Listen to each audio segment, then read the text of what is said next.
하나님 아버지 감사합니다. 913번째 UPS 뉴욕 예배로 우리를 이끄신 하나님을 찬양합니다. 세상이 흉흉하고 악합니다. 그럴 때 더 기도하고 깨어있는 하나님의 종들을 불러 모아 주옵소서. 이때 부르짖고 하나님께 엎드리는 종들을 기억해 주옵소서. 그리고 주님께서 역사해 주옵소서. 주님의 종들은 급하고 강할 때 나타남을 믿습니다. 오늘도 그렇게 역사하시고 인도하실 주님을 찬양하며 예배하며 우리를 구원하신 예수님의 이름으로 기도합니다. 아멘. 저는 오늘 여러분과 함께 음녀와 이즘이라는 주제로 말씀을 나누겠는데요. 이게 성경적 세계관, 잠깐만요.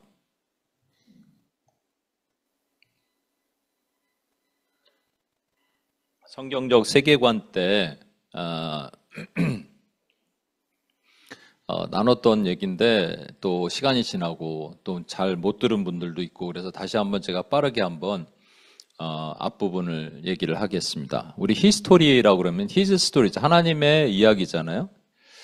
그러니까 역사가 있었던 고대가 이제 BC 3000년 정도부터를 고대라고 그러죠. 아시아 고대, 아메리카 고대, 에인시언트 에이지죠. 근데 그게 이제 유럽 고대가 있습니다. 특히 중세, 유럽이 중요한 이유는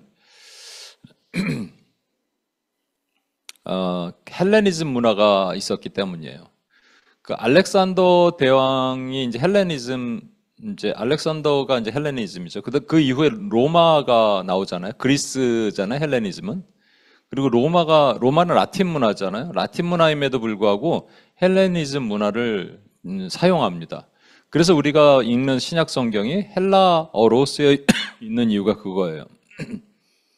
헬레니즘 문화가 훨씬 더 라틴 문화보다 좋다 이런 개념보다 하나님께서 특히 우리가 이제 하나의 예를 뒤에 보겠습니다만 히브리서에는 우리가 그러니까 영혼과 육 이게 두 가지로 다이코노미라 그러잖아요. 이분법으로 보는데 헬라의 사고는 영과 혼과 육으로 나눕니다. 그래서 바울은 이것을 그대로 적용해요. 그래서 우리가 영과 혼과 육이 주님 오실 때 그대로 보존되기를 원하노라 이렇게 얘기하잖아요.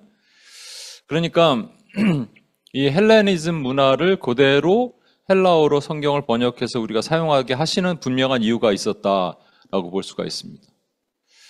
이것이 이제 AD 한 500년 정도까지 우리가 그대로 보는데 그 다음부터는 이제 중세로 봅니다. 중세는 500에서 1500년까지. 중세 시대는 로만 카톨릭이 세계를 지배하고 있었던 때입니다.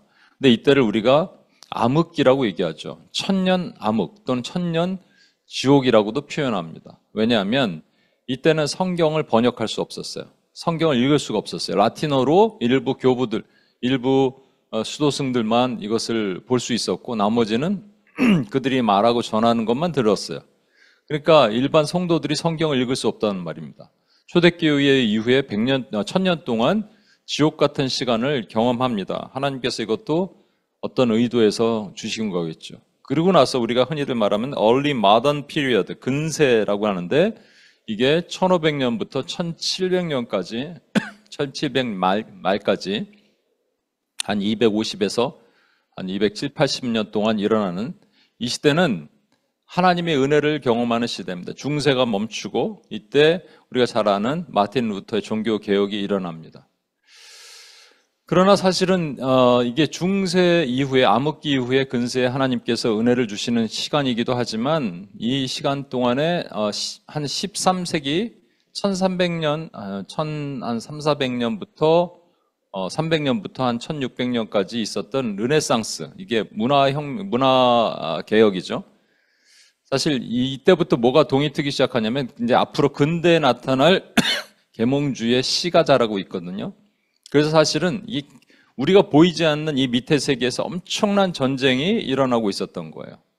하나님은 종교 개혁을 통해서 일반 성도들도 성경을 읽을 수 있게 만들어 주셨어요. 그러니까 그때 천국이 임한 거죠, 사실은 우리로 말하면. 근데 그 기간이 길지 않았다는 거예요. 이때 사단은 가만히 있지 않았겠죠. 그래서 사단은 하나님의 허락하에 AD 1700년부터 1900년까지 이게 프랑스어로 루미에레스라는 말이 이게 enlightenment입니다. 그러니까 계몽주의죠. 계몽주의가 태동합니다. 1700년 말부터요. 그러니까 1700년 말부터 1800년 말, 한 1900년 초까지 계몽주의가 태동을 하면서 유럽을 강타합니다. 이때 우리가 아는 것처럼 철학과 이성과 과학에 의해서 세상을 움직이고 특별히 가장 활발하게 왕성한 뭐가 나타난 것이 1850년 플러스 마이너스예요. 유럽은 이랬는데 사실은 제가 말씀드렸죠. 이때 이제 우리 진화론, 유물론, 그리고 정신분석학 이런 것들이 나타났다고요. 또 세대주의도 이때 나타나고요.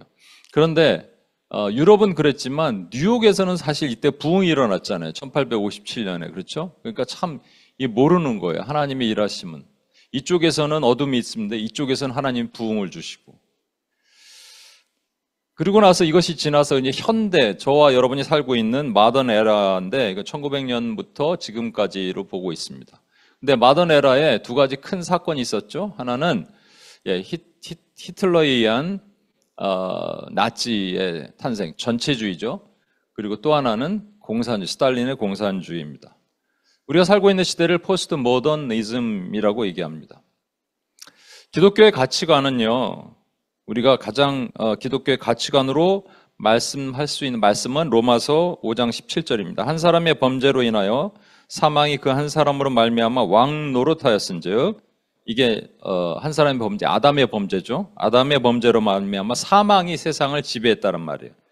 더욱 은혜와 그의 선물을 넘치게 하는 자들인 한 분 예수 그리스도로 말미암아 생명 안에서 왕 노릇하였다. 그리스도가 이제 우리를 통치하시는 그것이 기독교의 가치관입니다. 그렇죠? 그러니까 과거 우리가 삶을 살 때 내가 중심인 삶을 살았는데 내가 중심인 삶에서 그리스도가 중심이 되고는 그리스도 밑으로 내려왔다. 이게 성령 충만이잖아요. 그죠? 오늘날도 저와 여러분이 이렇게 살아야 되는데 이렇게 되면서 어지러웠던 나의 삶의 주변이 그리스도로 정렬되는 것, 오리엔티드 되는 것, 그리스도 센터드의 삶을 사는 것을 우리 그리스도의 통치의 삶, 기독교적 가치관이라고 얘기합니다. 그런데 이 계몽주의 가치관은 뭐냐면 이 내가 있잖아요. 내가 있는데 내 자리에 나 대신에 누가 들어가냐면 사람이 들어가자라는 거예요. 맨이 들어가자라는 거죠. 왜 그리스도가 들어가느냐? 왜 교회가 들어가느냐는 거예요. 그 당시에 이제 여러분 계몽주의가 팍 태동하면서 사람들이 이성이 깨어지고 이성이 열리고 합리적으로 판단하기 시작하고 과학이 발전하고 그다음에 또 진화론, 유물론 막 이런 것들이 나타나기 시작하니까 사람이 이 계몽주의에 그냥 그 거대한 파도에 휩싸이게 된 거예요. 그래서 여러분 사람이 중심이 되죠. 교회를 빼고 그리스도를 왜 그리스도가 내 삶의 중심이 되냐? 보이지 않는 하나님, 신이 있냐? 뭐 이렇게 얘기하니까 그러면은 사람이 중심이 되자 그러고 그 계몽주의 6대 강령을 발표하는 거죠. 이성, 자연, 그다음에 자율, 그리고 조화, 그리고 행복, 그리고 진보입니다. 그러니까 이성적으로 판단하라는 거예요. 그리고 자연으로 돌아가자 이런 개념이죠. 자연으로 돌아가자. 자율적으로 너희가 생각해라. 그리고 세상과 조화를 이루어라. 행복을 스스로 추구할 수 있다. 늘 진보적으로 좋은 쪽으로 갈 수 있다라는 계몽주의 이 6대 강령, 가치관에 의해서 세상은 인간 중심의 사회로 바뀌게 되는 거죠. 근데 계몽주의에 허구가 나타나기 시작해요. 어떻게 허구가 나타나냐면 이 중심에 그러니까 사람이니까 어떤 것도 넣을 수 있잖아요. 이 사람의 민족을 넣을 수 있겠죠. 그 민족을 넣은 사람이 누구냐면 또 민족을 넣을 수 있고 또 하나는 민중을 넣을 수 있겠죠. 그러니까 민족을 넣은 게 누구냐면 히틀러고요. 민중을 넣은 게 스탈린입니다. 그런데 이것에 의해서 여러분 아시는 것처럼 이제 세상은 어려움을 경험하게 됩니다. 큰 전쟁과 전쟁으로 해서 수많은 사람들의 폐해를 보게 되죠. 2차 세계대전으로 9천만 명이 죽어요. 스탈린 통치하에 3천만 명이 죽었습니다. 여러분 그러니까 사람들이 뭐라 그러냐?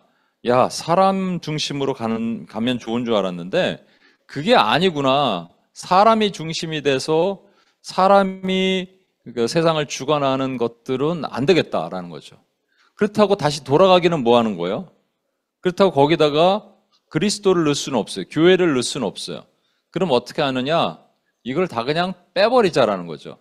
그래서 사람이고 누구도 다 빼버리고 그냥 이렇게 정렬된 상태로 살자. 근데 중심이 없으면 어떻게 되냐면 중심이 흔들리죠. 그래서 이 중심을 빼자라는 것이 중심 해체, decentered예요. 포스트 모더니즘은 중심 해체입니다. decentered, destructured. 중심이 없는 상태로 살자는 거예요. 그렇게 되면 여러분 중심에 뭐가 있어야지 균형이 되잖아요. 근데 중심이 없으니까 어떻게 되냐면 흩어지죠. 그러니까 되게 불균형스럽고 또 무질서한 상태로 돌아가게 됩니다. 그래서 사실은 포스트 모더니즘을 여러 가지 해석으로 여러 가지 정의를 데피니션을 내리는데 그중에 또 한 가지는 허무주의라 그래요. 허무하잖아요. 그렇죠? 뭔가 중심이 있어야지 우리는 그 중심을 중심으로 사는데 세상에 보십시오. 태양을 중심으로 지구가 돌고 달이 돌잖아요. 뭐가 중심이 있어야 되는데 중심이 없는 거예요. 그러니까 허무해지고 또는 무질서주의라고 얘기합니다. 무질서해집니다. 근데 성경에 보면 이런 말씀이 있어요. 시편 107편 27절에 그들이 이리저리 구르며 취한 자같이 비틀거리니 그들의 모든 지각이 혼돈 속에 빠지는구나. 모든 지각이 혼돈 속에 빠진다. 이게 뭐를 말합니까? 오늘날 우리가 지금 살고 있는 이 시대가 포스트 모더니즘이거든요. 그러니까 모든 것이 이 중심이 없고 이 무질서하게 되니까 이제 요 다음 단계는 뭐냐면 예전에 한번 얘기했는데 오늘은 얘기 안 하겠습니다. 융합되기 시작해요. 섞이지 않을 것들이 섞여요. 제가 말씀드렸죠. 우유를 잘 보면 이게 원 페이즈가 아닙니다. 이게 투 페이즈예요. 물과 기름이 같이 있는 거예요. 우유가. 근데 그걸 갖다가 immersifier 거기 안에 뭔가 이렇게 두 개를 같이 연결하는 화학적 뭐가 작용이 있어요. 그걸 immersifier라고 그러는데 immersifier를 딱 넣고 스토로로 빵 돌리면 그게 원 페이즈처럼 보이는 거예요. 지금 오늘날 이 사회가 그런 거죠. 그래서 물과 기름 전혀 섞이지 않는 무슨 종교와 철학이 섞여버렸죠. 그게 뉴에이지잖아요. 그런 식으로 나타나는 이 시대. 그러니까 중심이 해체됐으니까 혼돈스럽고 과거 마치 하나님이 천지를 창조하시기 전의 모습으로 돌아가는 거죠. 지금 우리가 살고 있는 시대가 그겁니다. 포스트 모던 다음에 뭐가 올지 모르지만 저는 그 다음에 이게 융합의 시대, 지금 말하는 것처럼 융합과 혼합의 시대가 온다고 생각합니다. 자, 이제 그 다음에 중요한 게 뭐냐면요. 우리가 이 중심 해체 결과가 어떤 거냐라는 거예요. 중심이 해체되니까 아까 말한 것처럼 혼돈스럽고 여러 가지가 있지만 그 중심에 하나님께서 질서를 주신 게 있거든요. 그 질서가 파괴되기 시작하는 겁니다. 그 질서가 뭐냐면 가정과 국가와 교회라는 것들을 주셨어요. 그런데 이 질서가 파괴되기 시작해요.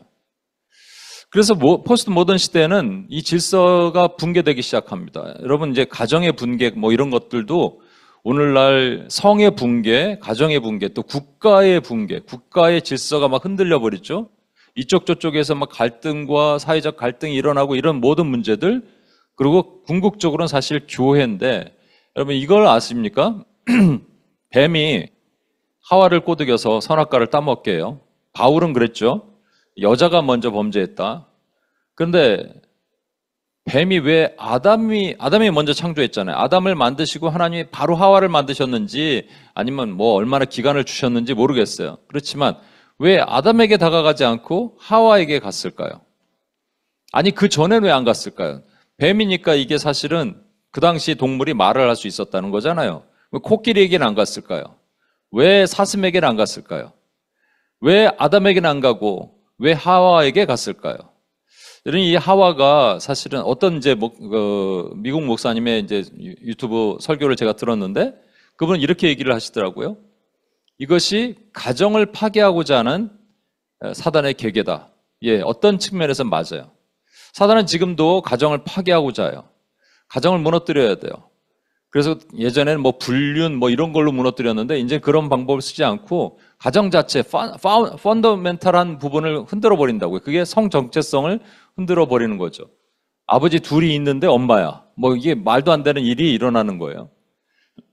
그런데 저 하와는 사실은 이 아담은 첫 번째 아담은 두 번째 아담의 모형이 되는 거죠. 그러니까 첫 번째 아담은 사실 그가 실패했지만 두 번째 아담의 모형이 되는 거예요. 두 번째 아담이 우리 주 예수 그리스도의 모형이 된다면 저 하와는 누구의 모형이 되냐면 그의 신부된 교회의 모형이 되는 겁니다. 그렇죠? 그러니까 이 둘의 결합은 단순하게 아담과 하와의 결합이 아니고 교회의 모형이 된단 말이죠. 그러니까 궁극적으로 말하면 사단이 원하는 것은 교회를 파괴합니다. 교회 해체예요. 이 교회를 여러분 다니는 교회 이런 건물 있는 그 institutional church, structural church로 생각하니까 우리가 헷갈리는 거지. The church, 하나님 그리스도를 머리로 하고 온 열방이 하나 되는 universal church로 생각한다면 얘기가 달라지는 거예요. 이거를 주님은 만들어 가시는데 사단은 끊임없이 이것을 파괴해야 돼요. 그러려면 어떻게 해야 되냐면 중심을 해체해야 됩니다. 중심을 해체한 다음에 그러면 뭐가 일어나냐면요, 여러분. 우리가 이제 이런 말이 있어요. 거대 담론이란 말이 있습니다. 거대 담론이란 말은 뭐냐면 한 시대를 움직이는 어떤 theory, doctrine 이런 거예요. 근데 중세 시대는 없었죠. 성경을 볼 수가 없었으니까 거대 담론이 존재할 수 없어요. 근데 근세에는 있었죠. 뭐가 있어요? 성경이죠. 성경, 그 doctrine이 있잖아요. 성경을 그냥 성경을 보라 그러니까 이해를 못하니까 칼빈, 스빙글리 이런 사람들이 뭐를 만들기 시작했습니까? 교리를 만들기 시작했어요. 그 doctrine이 나타나기 시작했어요. 그것이 성경 자체가 거대 담론, 세상을 움직이는 담론이 된 거예요. 내러티브가 된 거예요. 그렇죠? 그 성경 자체가 내러티브잖아요. 그런데 이것을 계몽주의 때 딱 어떻게 합니까? 계몽주의 때는 어떤 아이디어, 티어리, 필로소피 이런 것들로 가져오면서 이것을 새로운 거대 담론으로 만들기 시작했어요. 그걸 뭐라 그러냐면 이즘이라고 얘기하는 거예요. 그게 메타 내러티브예요. 메타, 크다, 내러티브, 스토리, 큰 스토리, 큰 어떤 세상을 움직이는 어떠한 모티브가 있다, 티어리가 있다, 아이디어가 있다 이렇게 얘기하는 거예요. 그 이즘이 교회를 공격한 거죠.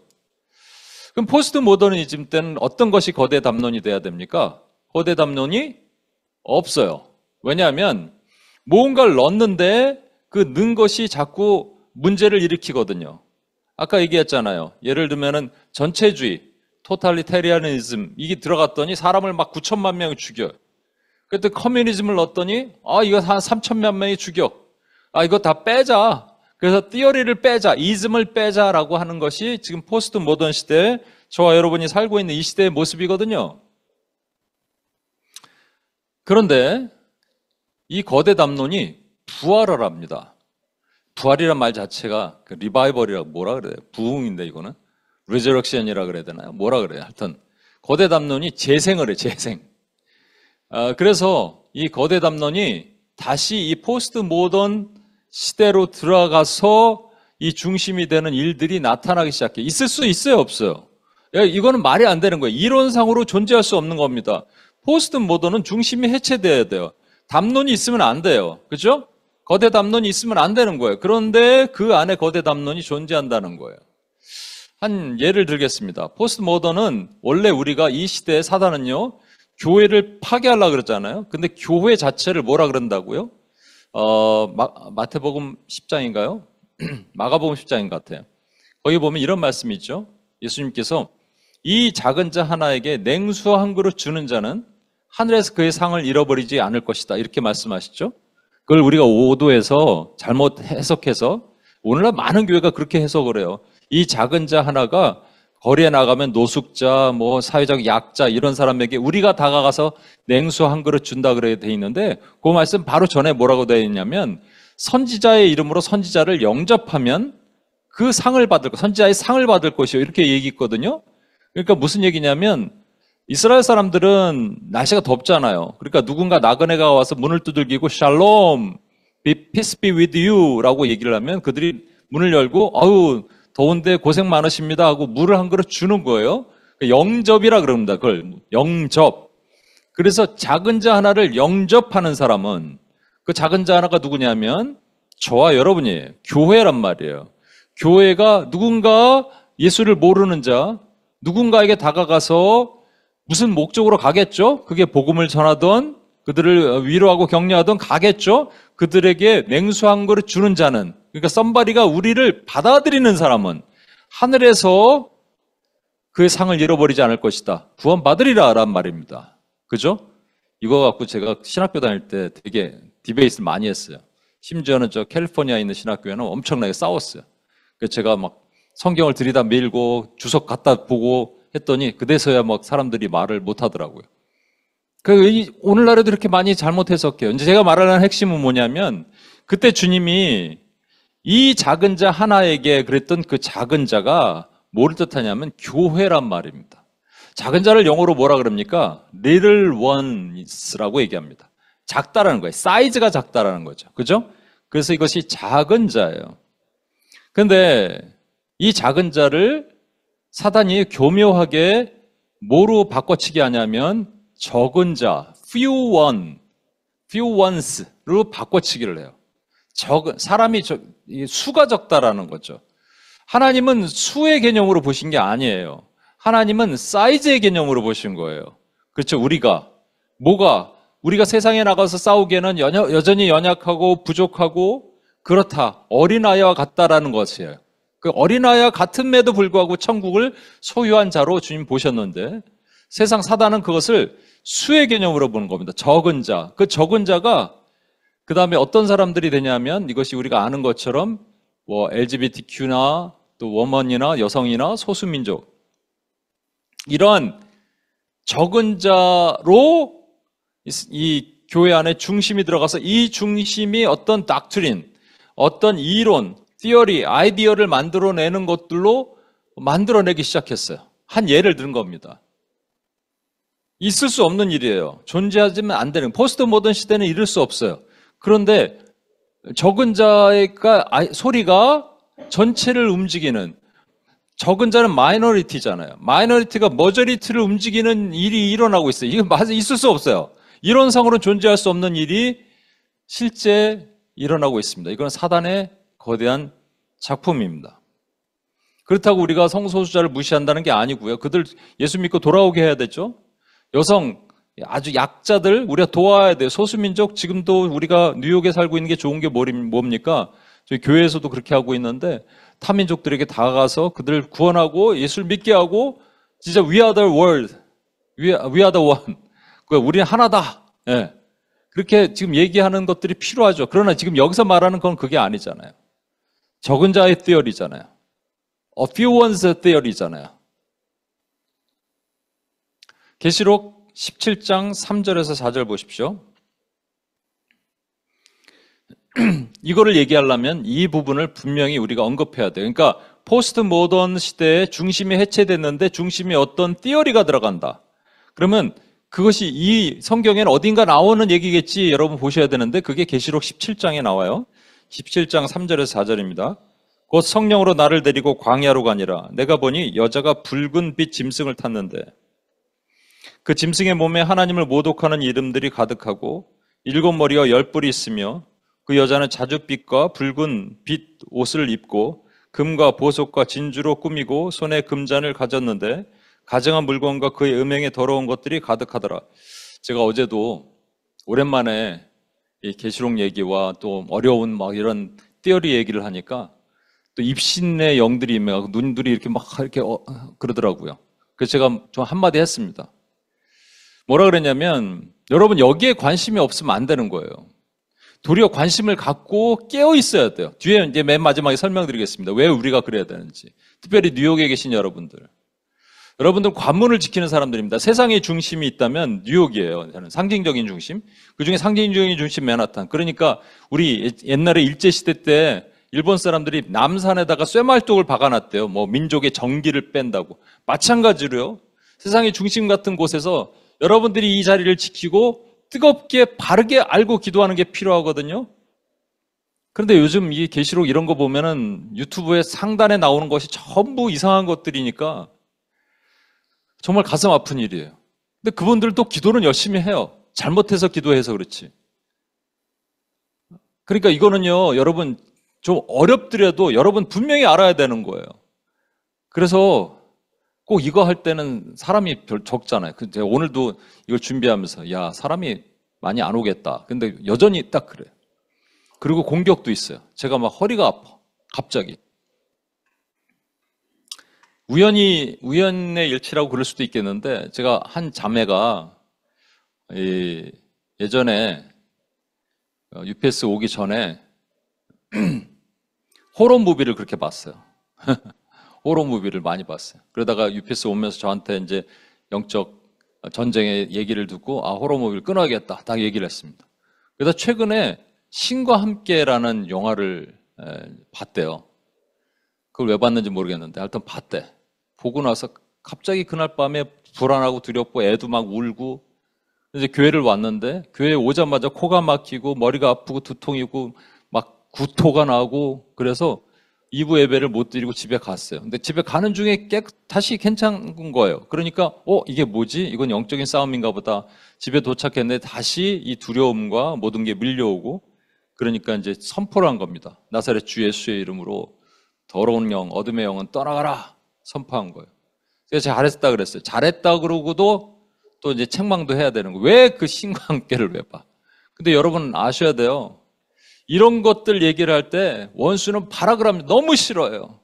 그러니까 저를 또 지금 막 치는 거야. 저는 그걸 봐요. 분명히 믿어요. 여러분도 마찬가지예요. 여러분들이 깨어서 이 기도를 하고 이렇게 깨어 있으려 그러면 원수가 발악을 하겠죠. 그러나 걱정하지 마세요. 우리는 쟤들을 못 이겨. 그러나 우리 대장 되신 예수님이 벌써 이기셨어요. 그러니까 저와 여러분은 알고 이제 깨어 있기만 하면 되는 거예요. 그러니까 오늘 좀 어렵더라도 여러분 눈을 바짝 뜨시고, 몇 명 안 모였지만 이 자리에서 여러분 남은 자들이 이 사명 감당하기 소망합니다. 곧 성령으로 나를 데리고 광야로 갔는데, 사도 요한을 데리고 내가 보니 여자가 붉은 짐승을 탔어요. 이게 중요합니다. 여자가 붉은 짐승을 탔어요. 붉은빛 짐승을 탔어요. 짐승이 있는데 그걸 타버렸어요.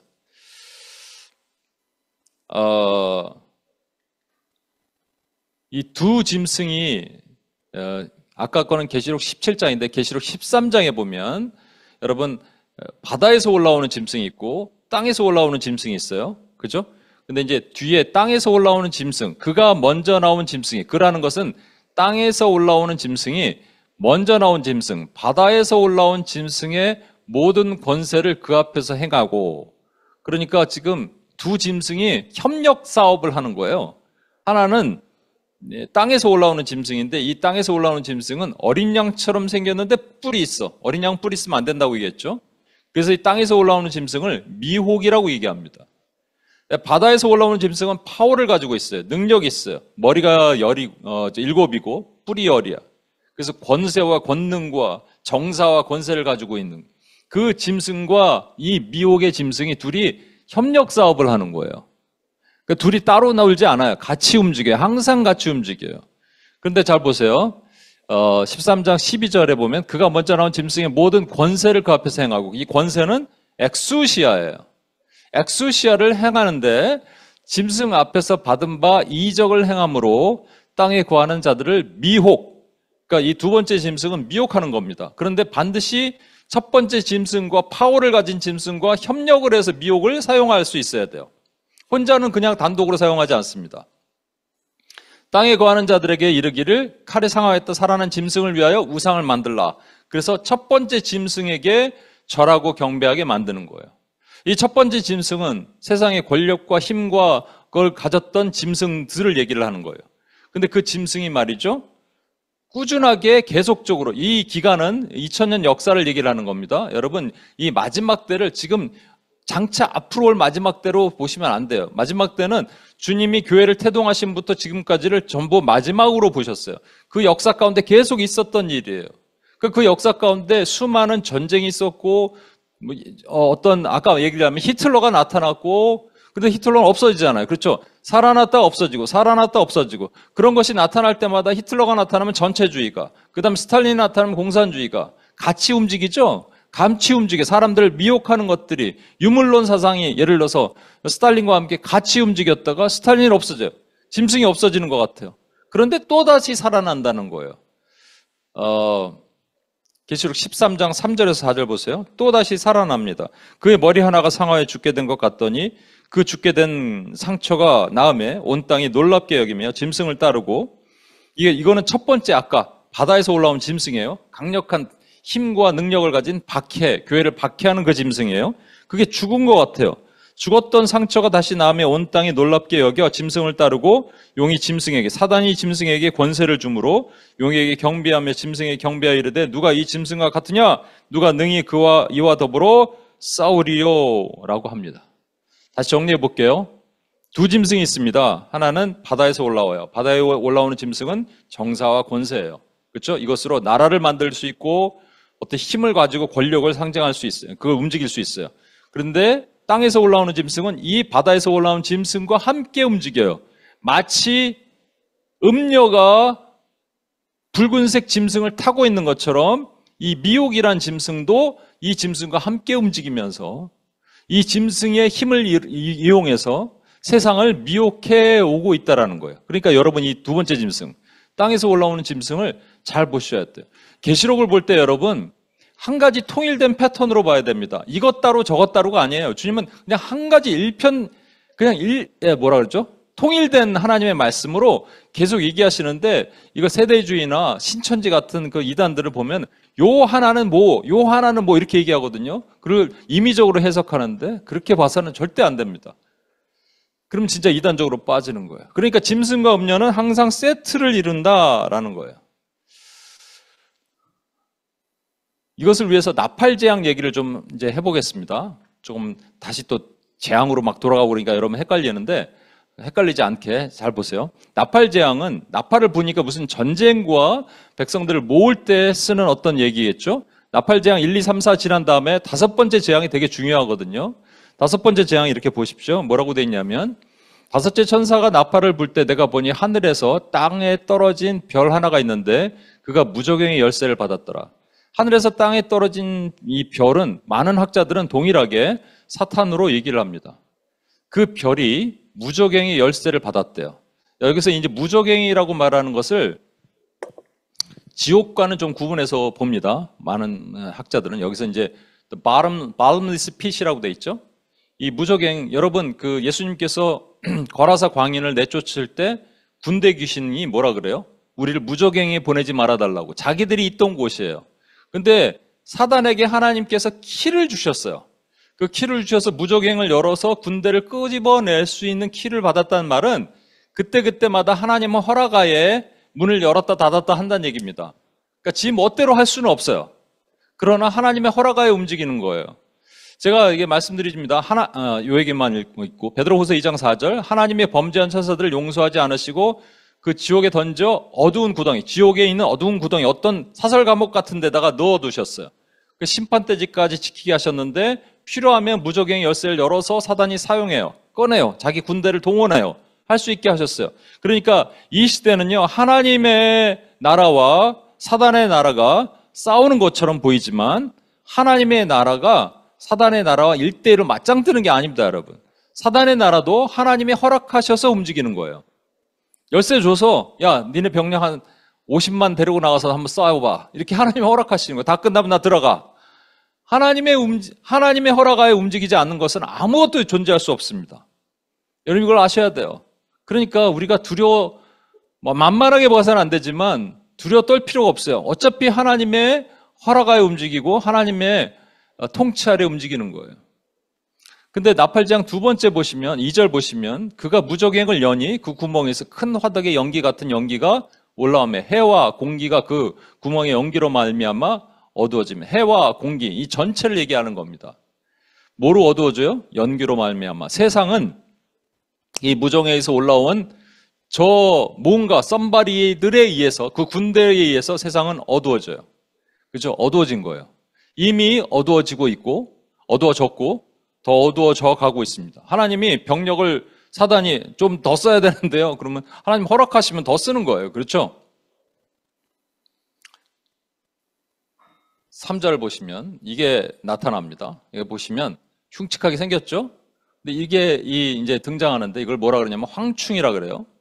또 황충이 연기 가운데로부터 땅 위에 나오는데 그들이 땅에 있는 전갈의 권세 같은 권세를 받았더라. 전갈 권세.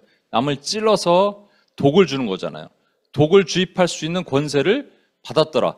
이게 권세, 그런데 이게 영어로는 the word given power 이렇게 돼 있죠. 근데 원래 원문은 exousia입니다. authority예요. 누구로부터 받은 거예요? 예. 그들이 땅에 나오는 전갈의 권세 같은 권세를 받았더라. 사탄으로부터 받은 것 같죠? 아니에요, 여러분. 하나님으로부터 받았단 말이에요. 그 뒤에 있는 말씀이 더 정확합니다. 9장 4절 보세요. 그들에게 이르시되 땅에 풀이나 푸른 것, 하나님이 명령하신 거예요. 풀이나 푸른 것이나 각종 수목은 해하지 말고 오직 이마에 하나님의 인침을 받지 아니한 사람들만 해하라. 딱 스페시픽한 공격 대상을 지정해 주셨어요. 누구예요? 이마에 인침을 받지 않은 사람. 여기서 인침 받지 않은 사람 누굽니까? 여러분 인이 있으세요? 이마 한번 만져보실래요? 인이 있는지? 씰이 없어요? 그럼 큰일 났네? 이 씰은 언제 받은 거예요? 예수 그리스도를 구주로 영접할 때 받는, 주의 백성들이 받는 겁니까? 저는 그거보다 훨씬 전이라고 생각해요. 우리가 어머니의 배에 있기 전부터, 하나님이 우리를 창조하시기 전, 우리가 태어나기 전부터 하나님 우리를 이미 아셨고 우리를 부르셨어요. 우리를 작정하셨어요. predestined. 그러니까 우리를 하나님의 손바닥에 새기신 것처럼 우리 이마에 하나님의 이름을 새겨 놓으신 거예요. 그죠? 그 사람 말고 아니한 사람들만 해하라. 그러니까 사단이 공격 대상이 누구냐면 하나님의 백성이 아닌 사람들을 공격하는 거예요. 근데 여기서 보면 하나님의 인치심을 받지 아니하는 사람을 사단이 다 안다라고 생각할 수 있겠지만 할 수만 있거든 구원받은 백성도 공격한다 그러셨거든요. 그럼 할 수만 있거든 이란 말이 뭘까요? 여기서 할 수만 있거든이란 말은 무차별적인 공격이에요. 누가 누군지 몰라요, 사실은. 엄밀히 말하면 그게 안다면 그게 하나님이게, 사탄이 하나님이게. 그러니까 이마에 인침을 받지 않은 사람들은 일단 교회에 출석하는 사람들은 내 대상으로 볼 거 아니에요. 근데 교회에 출석하는 사람들 안에서도 이마에 인치심을 받지 않은 사람들도 분명히 있습니다. 철치 고어들이 있단 말이에요. 그러니까 철치 고어들도 그럼 교회에 출석하는 사람들은 이마에 인친 사람으로 보고 마귀가 공격하지 말아야 되게요? 아니에요. 무차별적으로 공격합니다. 저와 여러분도 사실은 공격하지만 하나님께서 이를 막아주시는 거예요. 이를 막아주시는 거예요. 이것을 잘 보셔야 돼요. 헷갈리죠? 공격하지만 하나님 막아주세요. 그래서 인침을 받지 않는 사람을 해하지 말라고 얘기하신 것은, 인침받는 것은 해하지 말라고 말씀하신 것은 네가 공격해도 내가 막아줄 거라는 하나님의 뜻이에요. 그래서 마태복음 24장에 보면 이런 말씀이 있어요. 마지막 때 되면 전에도 없었고 후에도 없을 큰 환란이 일어나니 이는 구원받은 사람들을 위해서, 구원받은 사람들을 위해서 환란의 기간을 줄여주신다 그랬거든요. 그래서 이 환란을 핵전쟁이나 무슨 하늘에서 별 떨어지고 이런 전쟁으로 생각하시면 안 되는 거예요. 그러면 우리는 구원받은 사람들은 뭐 핵전쟁이 일어나면 괜찮냐고요? 아니에요. 이건 뭐냐면요, 마지막 때 전무후무한 엄청난 대배교를 얘기를 하는 겁니다. 교회가 하나님을 떠나는 거를 얘기하는 거예요. 그러니까 저와 여러분을 보호하지 않으시면, 저와 여러분이 하나님으로부터 보호받지 못하면 원수의 이 미혹에 넘어갈 수밖에 없는 거예요. 이 황충이 어떻게 하느냐? 그 다음 보세요. 황충이 그들을 죽이지는 못하게 하세요. 고통스럽게 하는데 죽이지 못하는 거예요. 여러분, 하나님의 임재 가운데는 우리는 하나님을 경외하고 하나님이 있어요. 그래서 비록 내가 가진 것이 없어요. 빌립보서 4장 몇 절이죠? 3절인가요? 갑자기 생각이 안 나네. 내게 능력 주신 자라서 내가 모든 것을 할 수 있느니라. 근데 그게 뭐예요? 그것이 모든 것을 할 수 있느니라가 아니고 능력 주신 자가 중요한 거거든요. 그래서 빈부에도 처해봤고 바울이 감옥에도 가봤고 옛날엔 많이도 먹어봤고 지금은 가난해도 해봤고 다 해봤는데 나는 일체 이길 비결, 스페셜한 시크릿을 배웠노라 이렇게 얘기하잖아요. 그게 우리 그리스도인들. 그래서 지금 되게 힘들고 어렵고 내일 감옥에 들어가서 내일 죽는다는 베드로도 쿨쿨 잘 수 있는 이유가 뭐예요? 평화로다 하늘 위에서 내려오네. 이것 때문에 우리가 할 수 있잖아요. 그게 하나님을 아는 사람들의 특징입니다. 그런데 하나님을 모르는 사람들은 뭐예요? 하나님의 부재는 두려움이에요. 두려움 가운데, 알 수 없는 공포 가운데 두려워 떨어요. 아까 말했던 그 자매처럼. 옛날의 생각으로 다시 돌아가려니까 알 수 없는 공포가 임하는 거예요. 엄습하는 거예요, 여러분. 이 사람들이 그렇다니까요. 죽이지는 못하는데 죽이지 못하는 대신에 그들이 괴로워요. 괴롭게 되는 거예요. 토멘팅 당하는 거예요. 자, 그래서 황충의 특징을 한번 보겠습니다. 황충은 모양이 전쟁을 위해 준비한 말들과 같대요. 여러분이 잘 보셔야 돼요. 한 사람 안에, 거라사 광인에 한 사람 안에 2,000마리 돼지떼에 들어갈 만한 귀신이 들어가 있었어요. 그죠? 그걸 우리에게 보여주신 거예요. 이럴 수도 있다라는 거. 그죠? 군대 막이다.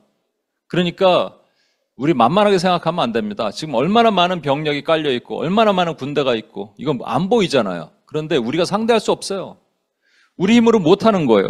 근데 누가 하시느냐? 대장제사는 예수님께서 하시는 거예요. 그분이 너희는 나가 싸우라, 외쳐라. 그러면 우리 외치면 여리고 성은 무너지는 겁니다. 근데 우리 힘으로는 못하는 거예요. 그러니까 기도해야죠. 오늘도 뉴욕을 위해서 기도하자 그랬잖아요. 제가 재미난 얘기를 드리면 한국의 어떤 큰 대형교회 목사님이 요즘 한국이 이 찬반으로 갈려지고 있잖아요. 좌와 우로 갈라지고 막 그러니까 우리 이때는 더 기도할 때다. 우리의 생각을 내는 것이 아니라 기도할 때다 얘기했다가 아주 그냥 몰매를 맞아요.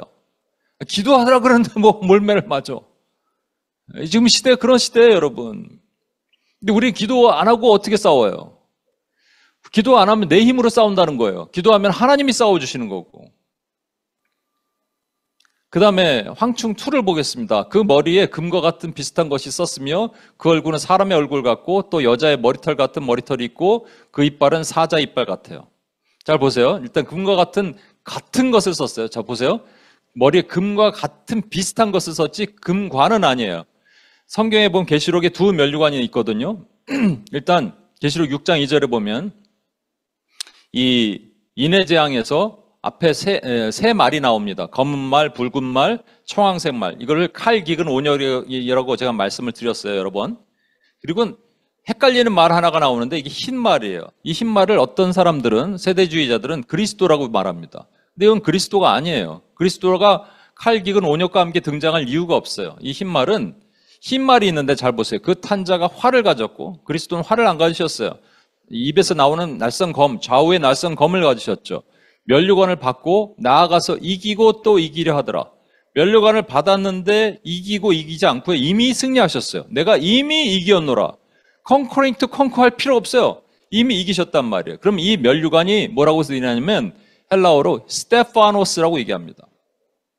근데 이 스테파노스가 뒤에 계시록 19장에 가면 진짜 주님이 오시는데 그 주님이 백보자 심판에서 눈은 불꽃 같고 그 머리에는 많은 관들이 있고 그 이름을 쓴 것들이 있는데 이 관들은 스테파노스라는 관이 아니고 디아데마라는 관이에요. 지금 이 황충이 이 면류관을 썼다는 게 되게 중요하거든요. 뭐냐면 황충을 딱 보면서 우리가 우러러 보게 돼 있다는 거예요. 하버드 대학 나온 거예요. 여러분 잘 생각해 보세요. 김경환 목사 이렇게 얘기를 했어요. 근데 김경환 목사 옆에 다음 게스트가 있는데 저랑 완전히 다른 의견을 가진 사람이에요. 하버드 대학 나왔어요. 그리고 막 독일의 유명한 신학교에 박사학위를 받았어요. 그분이 와서 얘기를 해요. 여러분 그냥 객관적으로 어제 얘기하니까 그래도 김경환이요 그러던데 감사하긴 하지만 객관적으로 보면 누구 말을 따를 것 같아요? 이 사람 말을 따르죠. 그게 사실입니다. 그러니까 면류관이란 말 자체, 거짓된 면류관 자체는 거짓된 사상과 진리와 모든 것들이 그러한 거짓된 우러러 볼 수 있는 것으로부터 나온다는 말이에요. 절대로 여러분 사단이 사용할 때 이 애매한 사람들 사용하진 않습니다. 그러니까 여러분 보세요. 한국의 이 백석대학교 이사장인 분이 극동방송에서 나와서 얘기하시는데 저는 공감이 가요. 오늘날 교회가 무너진 게 뭐냐? 신학교가 무너진 게 뭐냐? 전부 그 말라 비틀어진 유럽에 가서 독일 같은 데서 신학 공부를 왜 합니까 도대체? 거기가 막 성령 충만하면 거기서 신학 공부를 해야 돼요. 근데 말라 비틀어졌어. 인본주의 흑칠을 달아. 거기서 신학 공부 박사학위를 받고 와서 신학교를 가르치면 뭐 하냐고요 이게. 근데 그런 사람들을 뽑잖아. 그래서 신학생들을 가르치잖아요. 그 다음 보세요. 그 얼굴은 사람의 얼굴 같고 사람 인본주의적 모습을 가졌다는 거예요. 여자의 머리털, 음녀죠. 그리고 이빨이 있어요. 여자의 머리털 같다. 잠언 7장 25절 26절 보십시오. 내 마음이 음녀의 길로 치우치지 말며 그 길에 미혹되지 말지어다. 성경엔 두 여자가 등장합니다. 구약엔 이스라엘, 신약엔 교회. 이게 여성 명사예요. 그런데 또 하나 여자가 음녀입니다. 음녀는 끊임없이 우리를 미혹해오고 있어요. 근데 딱 모습이 사람 모습으로 미혹하는 거예요. 여자처럼 미혹돼 있어요. 그 다음에 이빨이 사자 이빨처럼 돼 있어요. 그 이빨은 사자 이빨 같으며. 우는 사자처럼 우리를 맴도는 원수 마귀가 지금도 여러분 보는 게 우는 사자예요. 그럼 우리가 소리를 들을 수 있어요? 그렇죠? 겁먹게 만드는 거예요. 그런데 여기 중요한 단어가 두루다니며예요. 여기 영어로 뭐 있죠? prowls around. 그 다음에 seeking someone to devour. 삼킬 자를 찾는 거예요. 그러니까 두루다니는 거예요. 근데 소리가 들립니다, 여러분. 우리는 겁먹어요, 여러분. 소리가 들려요. 원수의 협박과 위협이 오는 거예요. 그럼 위축돼서 아무것도 못하게 만드는 거예요. 마치 다니엘이 사자굴에 들어간 것처럼. 근데 주님이 함께 계셨잖아요, 거기서도. 마지막에 또 하나의 황충의 특징은 철호심경 같은 호심경을 입었어요. 이 가슴에 판을 새겼습니다. 여러분, 에베소서 6장 14절에 보면 전신갑주 중에 호심경이 있어요. 의의 호심경이라 그래요. 그죠? 의의 호심경, righteousness예요. 여러분, 의의는 두 가지로 나눠집니다. 하나님의 의와 사람의 의예요. 사람은 사탄의 의예요. 하나님의 의는 뭐냐면 의롭다, 하나님이 의롭다 하신 것을 사람이 어찌할 수 없다라는 겁니다. 막 엄청나게 정말 개판이고 신앙이 엉망이고 지금까지 악독하게 살았는데 하나님이 그를 의롭게 부르셨다. 성 어거스틴처럼 엄마의 그 불효자로서 엄청나게 이렇게 망나니로 살았는데 하나님이 의롭게 부르셨어요. 그럼 그걸 주변 사람들이 이게 어떻게 의냐 그러면 하나님이 그래 네게 나의 의다. God's righteousness다 라고 얘기하는 것이 한마디로 줄이면 뭐라고요? 내 맘이야 하나님이. 내 맘이야. 그런데 사람의 의는 사람이 생각할 수 있는 방법, 계측할 수 있는 방법, 평가할 수 있는 방법으로 의롭다, 의롭지 않다를 평가하는 거예요. 정의롭다, 정의롭지 않다를 평가하는 거예요. 이게 잘못됐다니까요? 그런데 여기서 보면은 뭐예요? 황충에 붙어 있는 이 가슴판에는 자기 의를 가지고 있다는 거예요. 인간의 의를 가지고 있다는 거예요. 하나님의 의가 없다라는 거죠. 기준점이 없는 거예요. 궁극적인 준거점이 파괴된 거예요. 자, 황충 4를 보겠습니다. 그 날개들의 소리, 이게 되게 중요합니다. 날개들의 소리는 병과 많은 말들이 전쟁터로 달려 들어가는 소리 같아요. 여러분, 이 소리가 들리는데 소리가 한두 개 마리가 아니고요. 엄청난 많은 마리가. 모기 한 마리도 여러분 웽거리면 막 소름 끼치잖아요. 근데 엄청나게 많은 메뚜기 소리가 들리는 거예요. 날개 소리가. 뭘 뜻할까요? 이 소리는. 이거는 때를 지어 움직이는 겁니다. 절대로 단독으로 안 옵니다. 때를 지어 사람들을 선동하죠. 선동. 거대 담론을 만들어 놓죠. 여론전을 펼치죠. 미디어를 장악하죠. 아까 말한 소수자의 반란이 일어나서 마이너리티가 머저리티가 되게 만드는 일들을 만드는 겁니다. 오늘날 이런 일들이 얼마나 많은지 몰라요. 그죠? 조금 더 얘기를 해야 되는데 그래서 침묵의 나서린이론 얘기하는 겁니다. 여러분 머저리티가 어떤 의견을 내면 마이너리티는 얘기할 수 없어요. 그걸 침묵을 지킨다 그래서 침묵의 나선 이론이에요. 그런데 이게 말도 안 되는 것이 아까 보셨잖아요. 소수자, a few ones가 이 성소수자 LGBTQ인데 이들이 머저리티가 돼버렸어요. 있을 수 없는 일들이 일어나는 시대가 우리가 살고 있는 거예요. 그래서 캐나다에 제가 어떤 자매, 캐나다에 있다가 LA 간 자매랑 통화를 했는데 오랜만에 그래서 어떻게 잘 지내냐 그랬더니 옛날 캐나다에서 직장 생활 다닐 때 얘기를 해줬어요. 그 직장에서 캐나다는 우리 미국보다 훨씬 심합니다. 이미 다 넘어갔어요. 거기서 LGBTQ에 얘기하던 조금만이라도 반대적인 크리스천리티의 색깔을 얘기를 하면요. 완전히 매장된다는 거예요. 네, 그렇게 선동이 돼버렸어요. 이미 그것이 전체 흐름이 돼버렸어요. 황충 5번째, 또 정갈과 같은 꼬리와 쏘는 살이 있어 그 꼬리에는 5달 동안만 사람들을 해하는 권세가 있다. 이 5달 동안이 되게 중요하거든요. 5달, 성경에 5달이 어디서 나오는지 아세요? 바로 여기서 나옵니다. 노아 홍수 때 사람들을 완전히 멸절하시는 시간이 5달이에요. 5달 동안 괴롭게 하는데 그 괴롭게 하면 전갈이 사람을 쏠 때 괴롭게 하는 것 같다. 사람이 죽고 싶어도 죽지 못해요. 아까 말씀드린 거와 동일해요. 이 기간 동안은요. 여러분 세상에 수많은 사람들이에요. 지금도 수많은 이 거짓된 미혹과 이즘을 받고 그런 수많은 생각들, 사상과 이런 것들을 받고 미혹되는 수많은 사람들이 있는데 그들의 상태는 지금 죽고 싶은 상태라는 거예요. 평화가 없어요. 죽음밖에 없어요. 왜냐? 그리스도가 없는데. 이 교회 안에도 마찬가지입니다. 교회 안에 이런 거짓된 것들을 가르치는 자들이 있어요. 거짓 교사라 그래요.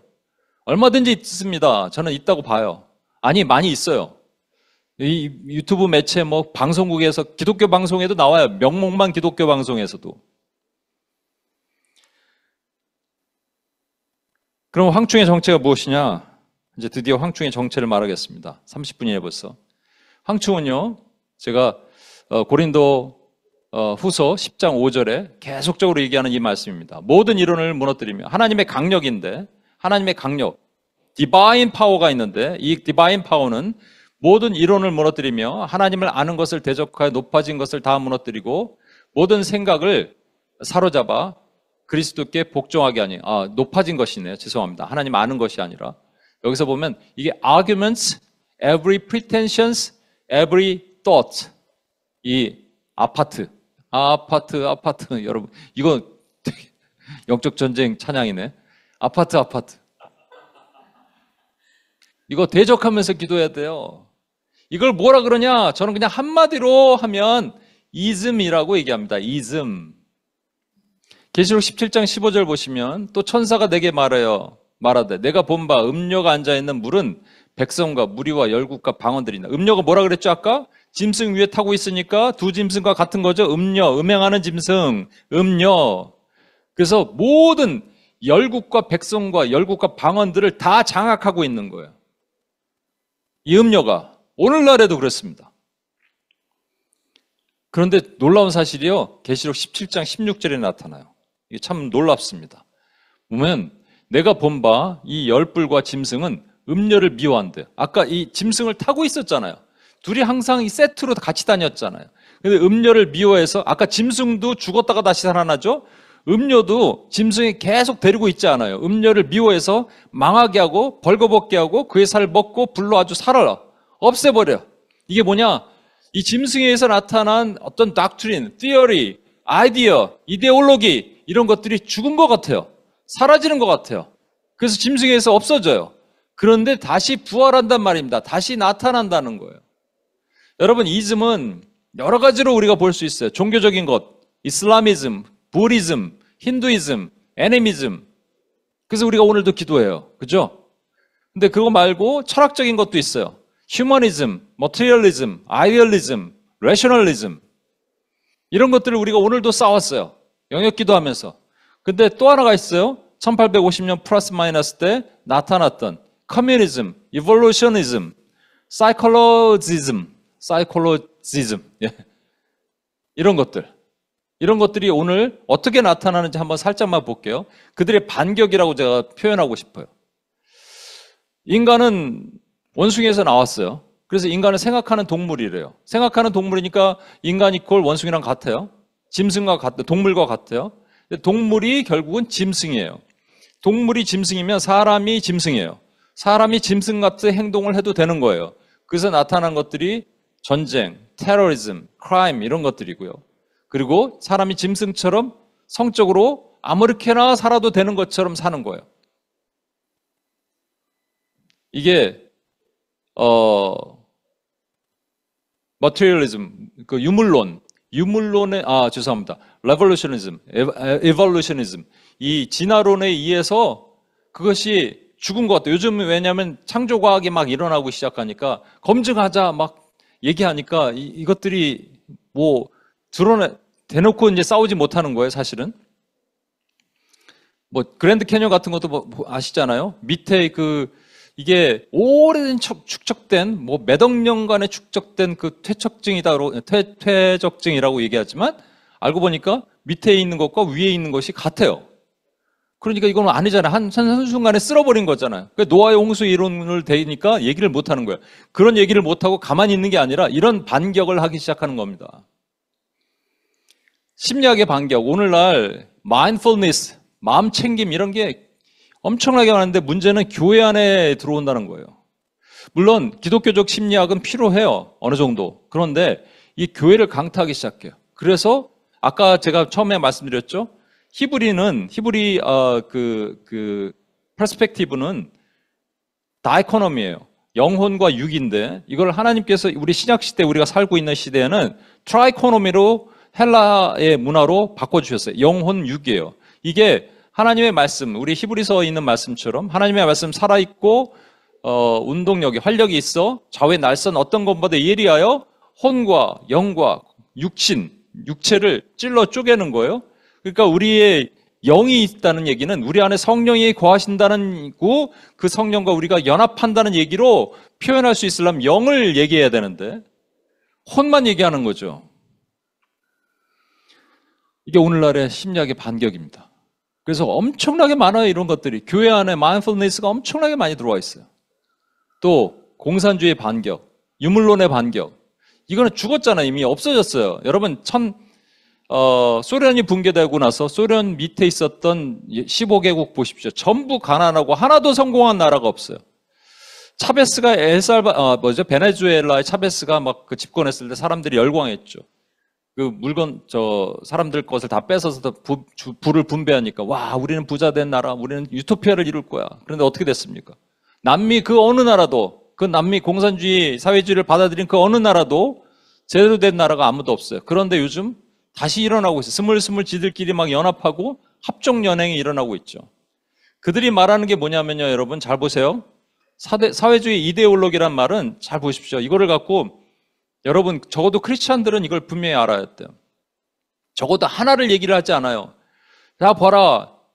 북한이 무너져 있잖아. 북한이 얼마나 못 사냐 그랬더니, 그럼 중국 봐라. 중국의 수정사회주의 어떠냐? 그랬더니 중국 얘기하니까 또 중국이 빈익빈 부익부거든요. 그리고 문제가 많거든요. 그랬더니 다시 유럽으로 얘기하면 유럽 수정사회주의 얘기합니다. 절대적으로요, 유토피아는 존재할 수가 없어요. 유토피아는 하늘에만 있는 겁니다.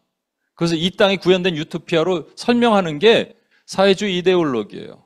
이게 계속 수정되고 수정됩니다. 죽은 것 같은데, 이 이즘이 죽은 것 같은데 다시 살아나고 다시 살아나고 이미 세상을 많이 덮어버렸어요. 예레미야 51장 11절 보십시오. 주님이 이제 화가 나셨어요. 그래서 이렇게 하신대요. 화살을 갈며 둥근 반패를 준비하라. 이 계시록에 보면 무너졌도다 무너졌도다 큰 성 바벨론이여 이렇게 얘기하거든요. 이제 바벨론에 대해서 하나님이 책망하시는 거예요. 화살을 갈며 둥근 발패를 준비하라.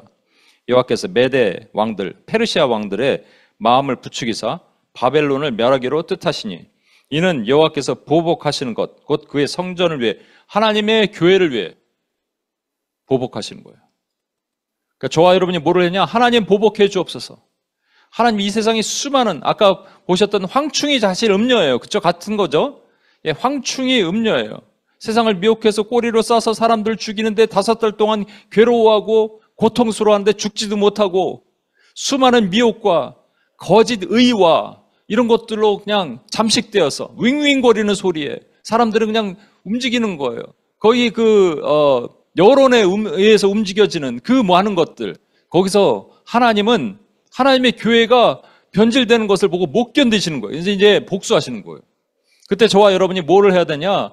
마지막 이것만 하고 마치겠습니다. 우리가 해야 할 일은 느헤미야 4장 9절과 역대하 23장 19절의 일을 하는 거예요. 느헤미야 4장 9절 파수꾼입니다. 파수꾼은 뭐 하는 거예요? 적들이 멀리서 오는 것을 보는 거예요. 오늘도 파수꾼의 기도를 워치맨들이 준비하면서 했어요. 여러분도 해야 돼요.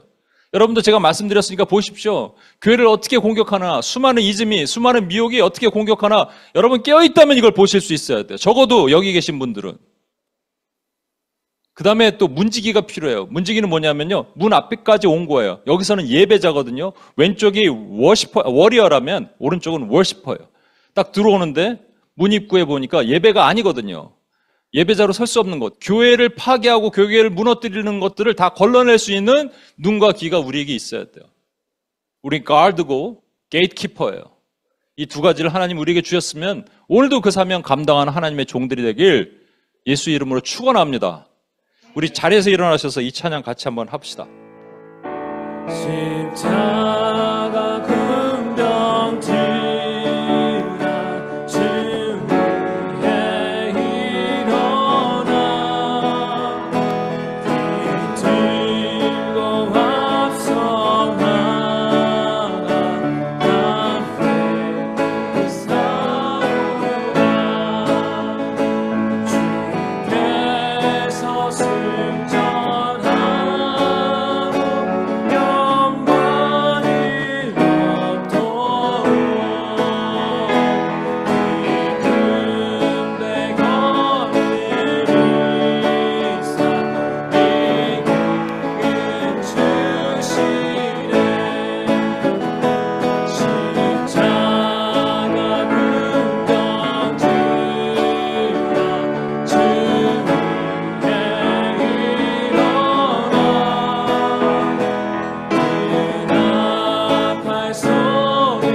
Savior. Savior, He can move the mountains. My God is mighty to save. He is mighty to save. Forever, author of salvation. He rose and conquered the grave. Jesus conquered the grave. Shine your light and let the whole world see. Singing for the glory of the risen King. Jesus, shine your light and let the whole world see. Singing for the glory of the risen King. Savior, He can move the mountains. My God is mighty to save. He is mighty to save. Forever, author of salvation. He rose and conquered the grave. Jesus conquered the grave. 시간이 많이 갔는데 시간이 없어도 우리가 마음을 다해서 여러분 한번 기도합시다. 여러분의 기도, 지금 기도가 하나님 들어 응답하십니다. 뉴욕을 깨우십니다. 뉴욕을 깨우실 거예요. 뉴욕에 부흥이 되기 전에 이것이 깨워져야 돼요. 교회마다 알아야 돼요. 우리 다시 한번 기도할 때 이렇게 기도하겠습니다. 하나님, 우리를 이 마지막 시대에 저 짐승의 세력과 또 짐승을 타고 있는 음녀, 또 황충의 세력으로부터 주님, 주의 교회를 지키시고 보호하시도록 우리를 사용하셨는데 우리가 잠자고 있었고 모르고 있었던 것을 용서해 주시고 저 음녀의 세력이 만든 거대한 이즘의 그 공격으로부터 주의 교회를 보호하시고 특별히 오늘 또 세상 사람들은 그 공격에 끊임없이 공격당하고 있는 거예요, 여러분. 그래서 괴로워요, 힘들어요, 두려워요. 그들을 건질 수 있는 방법은 저와 여러분이 기도하는 것밖에 없습니다. 그래서 그 영혼들을 살리는 거예요. 먼저 그 영혼들과 또 교회 안에 치고 들어오는 모든 이즘의 공격으로부터 우리가 깨어서 잊지 못했던 죄를 모니 주님께 자복하고 하나님 나를 사용하여 주시면 다시 외치는 나팔이 되겠사오니 파수꾼이 되겠사오니 문지기가 되겠사오니 하나님 도와주시고 우리에게 능력을 달라고 우리 시간 같이 한번 주여 한번 외치며 같이 한번 기도하겠습니다. 주여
우리 오른손을 한번 들겠습니다.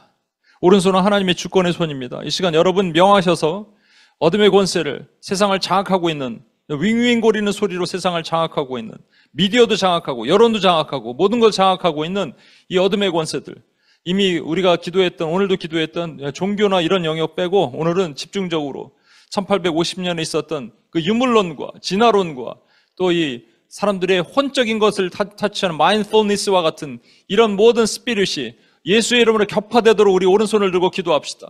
여러분이 기도하면 하나님이 들으십니다. 우린 힘이 없지만 하나님이 강력하십니다. 하나님이 승리하십니다. 하나님은 이기고 또 이기려 하지 않습니다. 하나님이 이미 이기셨습니다. 믿으십니까? 우리 주 그리스도께서 승리하셨으니 믿음으로 오른손을 들고 나갈 때 이 세상을 장악하고 자기 것이라 말하는 이 죽은 음녀의 것들이 예수의 이름으로 격파될 것이며 그 전 정체가 만천하에 드러날 것입니다. 이 시간 주여 한번 외치며 다 같이 한번 기도하겠습니다. 주여!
마지막으로 기도하겠습니다. 이 뉴욕 땅을 위해서 기도하십시다.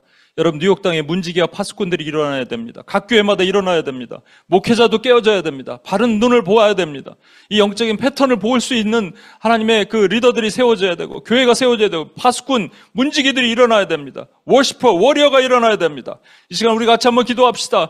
뉴욕에서 먼저 그런 하나님의 거룩한 부활이 임해서 교회마다 바르게 깨닫고 기도할 수 있는 하나님의 기도자들, 워시퍼, 워리어, 파수꾼, 문지기들이 일어나게 하여 주시옵소서. 우리가 먼저 문지기와 파수꾼이 되게 하시고 하나님 이것을 기도할 때 하나님 뉴욕 땅에 그런 거대한 불이 일어나게 하여 주시옵소서. 하나님 이것을 위해서 기도하오니, 이것을 위해서 우리를 준비시키셔서 하오니, 우리가 기도할 때 하나님 그 역사가 일어나게 도와달라고 이 시간 주여 한번 외치며 같이 한번 기도합니다. 주여!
하나님 아버지 감사합니다. 세상이 흉흉합니다.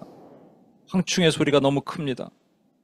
그 하나님 정갈로 수많은 하나님 아버지 5달 동안 고통받는 사람들이 너무나 많습니다. 그들을 건질 수 있는 유일한 길은 우리 주 예수 그리스도의 권세와 능력을 받은 우리가 기도하는 것뿐입니다.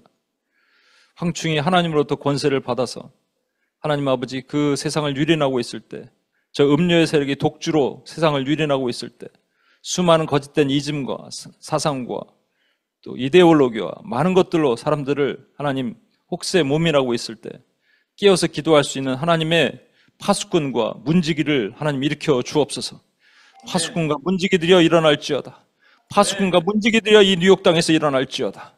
주여 하나님 아버지, UPS가 지금 약하지만 하나님 아버지 지금 더 강해질 수 있는 우리의 믿음의 기도를 할 때 하나님께서 이 뉴욕 땅을 변화시키는 것을 우리 눈으로 목도하게 주여 도와주시옵소서. 그래서 세상이 바뀌고 세상의 구석구석에 하나님께서 역사하신 일들, 거대한 전쟁들이 일어나는 것을 우리 눈으로 보게 주여 도와주옵소서.